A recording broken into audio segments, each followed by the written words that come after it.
The reading of my grandfather's will took place on a scorching August afternoon.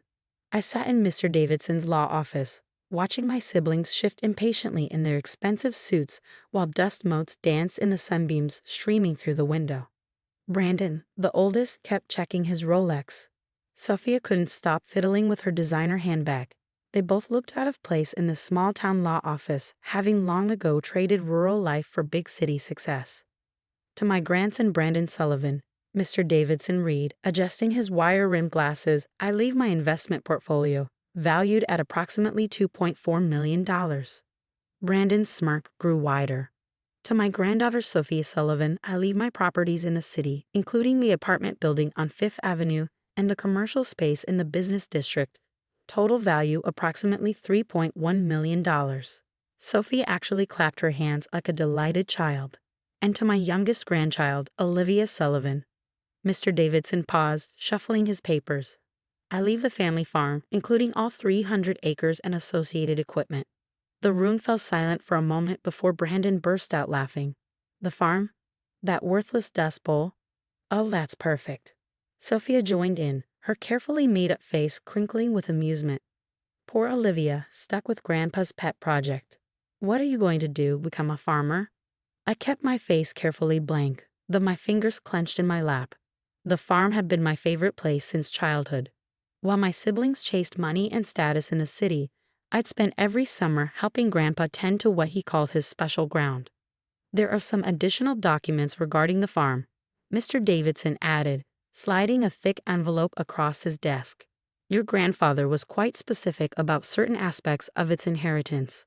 I took the envelope, noting its unexpected weight.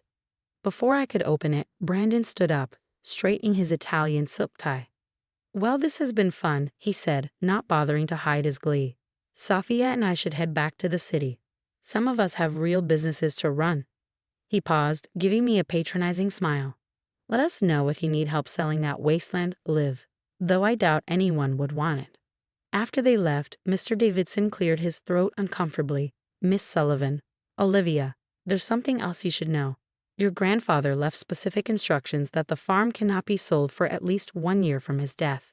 Any attempt to sell before then will result in the property reverting to Brandon and Sophia. I nodded slowly. He wanted to make sure I gave it a chance. There's more. He lowered his voice. The night before he died, your grandfather came to see me. He said to tell you to check the survey maps in the old barn. All of them. He seemed very insistent about that. Driving out to the farm that evening, my mind wandered back to the last conversation I'd had with Grandpa just a week before he passed.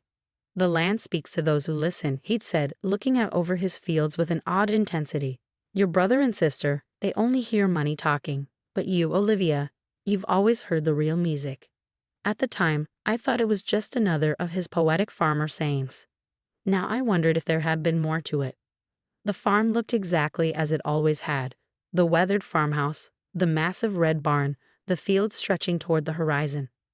But something felt different. Maybe because now it was mine.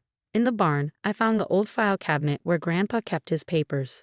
The bottom drawer was marked Surveys, but when I pulled it open, I found something unexpected. Beneath the regular land surveys was a false bottom, and under that, a leather-bound journal and a set of maps unlike any I'd seen before. The journal was written in Grandpa's precise handwriting. My dearest Olivia, if you're reading this, then the land is yours now. You're probably wondering why I left you the farm instead of something valuable like what your siblings received. The truth is, I left them what they wanted, but I left you what's priceless. These maps show what lies beneath our fields. I discovered it 40 years ago, but I kept it hidden, waiting for the right moment, the right person. The world wasn't ready then. But now, with companies like Tesla desperate for what we have, the time has come. But be careful. Once they know what's down there, everyone will want a piece of it. Trust no one until you understand the full scope of what you've inherited. All my love, Grandpa. P.S. Check the barn's northwest corner. The geological testing equipment is hidden behind the old tractor. You'll need it to prove what I found. My hands trembled as I pulled out the maps. They were geological surveys, but far more detailed than normal land maps. They showed layers deep underground, with certain areas marked in red, along with notes in Grandpa's handwriting. Primary deposit, 300 feet depth, high concentration. Assay confirms 98% purity. Estimated total volume exceeds all known North American deposits. But what exactly had he found? The answer came in a sealed envelope at the back of the journal.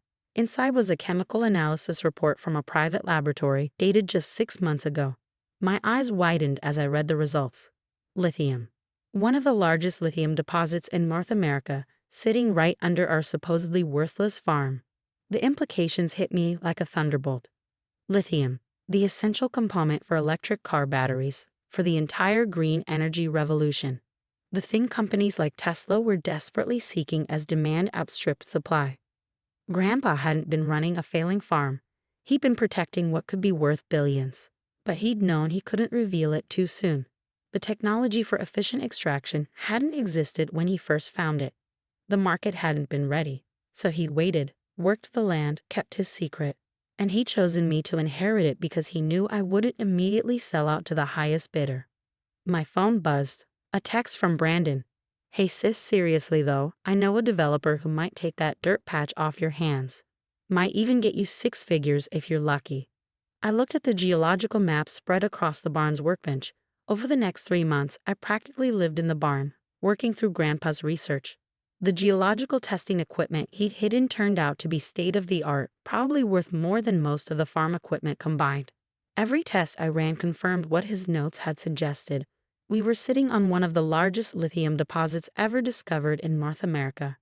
But I knew I had to be careful. The moment this got out, everything would change. I hired a private geological survey company, making them sign ironclad NDAs before letting them anywhere near the property. Their report came back with a single word written in bold at the top: extraordinary. The chief geologist pulled me aside after their final tests. Miss Sullivan, do you understand what you have here? This isn't just a lithium deposit. It's a lithium kingdom. The concentration levels, the purity, the accessibility. It's unprecedented. I nodded, thinking of Grandpa's patient decades of secrecy. How long until someone notices? They already have. He handed me his phone, showing a satellite image of my farm. See these surveillance patterns? Major tech companies have been mapping this area for months. They know something's here. They just don't know exactly what. He was right. Within weeks, the offers started coming. First from mining companies, lowball bids for mineral rights exploration. Then from larger corporations, their offers gradually increasing as their satellites revealed more data. Brandon called again, his tone less condescending now. Liv, I keep hearing rumors about your land. Some big companies asking questions. What's going on out there? Just farming, I replied sweetly. You know, tending to my worthless dirt patch. Then came the day that changed everything. A sleek private helicopter landed in my front field, and out stepped Elena Martinez, Tesla's head of resource acquisition. Miss Sullivan, she said, extending her hand. We need to talk. I led her to the farmhouse kitchen, where Grandpa and I had shared so many conversations about the land's secrets. She didn't waste time with small talk. We know what's under your farm, she said, placing a folder on my worn kitchen table.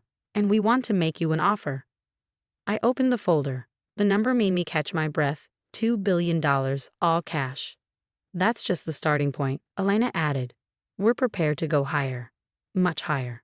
I thought about Brandon's Rolex, Sophia's designer bags, all their years of mocking my connection to this worthless land. I'll need time to consider it, I said carefully. Elena nodded. You have 48 hours. But remember, we're not the only ones interested. And not everyone plays nice. She was right about that. The next morning, I caught 2 men in suits taking soil samples near the back fence.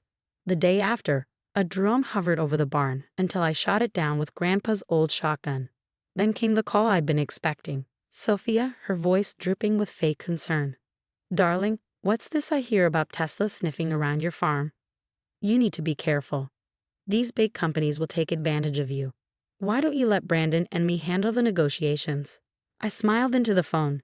You mean like how you handled mocking me at the will reading? Oh, Liv, we were just teasing. You know we love you. We're family. We should work together on this. Family? I couldn't help but laugh. Now we're family, not when you were calling my inheritance worthless. Not when you were trying to pressure me into selling for pennies. There was a long pause. When Sophia spoke again, her voice was different, cold, calculating. You need us, Olivia. You don't know how to handle something like this. One wrong move and you'll lose everything. Goodbye, Sophia. I had other calls to make. The first was to Mr. Davidson, my grandfather's lawyer. I need you to look at something. 2 hours later, he sat in my kitchen, reviewing Tesla's offer and Grandpa's documentation. Your grandfather was brilliant, he said finally. He didn't just find the lithium. He patented a specific extraction process for this type of deposit. Anyone who wants to mine here will need to use his method. Which means you don't have to sell. You can partner, license the technology, maintain control of the land. Your grandfather gave you more than just a farm, Olivia. He gave you leverage. Armed with this knowledge, I called Elena Martinez back. I've considered Tesla's offer, and I'm not selling. But I am willing to discuss a partnership. Your money and infrastructure, my land and patents, profit sharing on the extracted lithium. There was a long pause. Patents? My grandfather didn't just find the lithium. He developed a proprietary extraction process specifically for this type of deposit. The paperwork was filed 20 years ago. Another pause. I'll need to discuss this with the board. 3 days later, I sat in Tesla's corporate headquarters signing a very different kind of deal. Not a sale, a partnership. One that would make the farm's $2 billion valuation look like pocket change.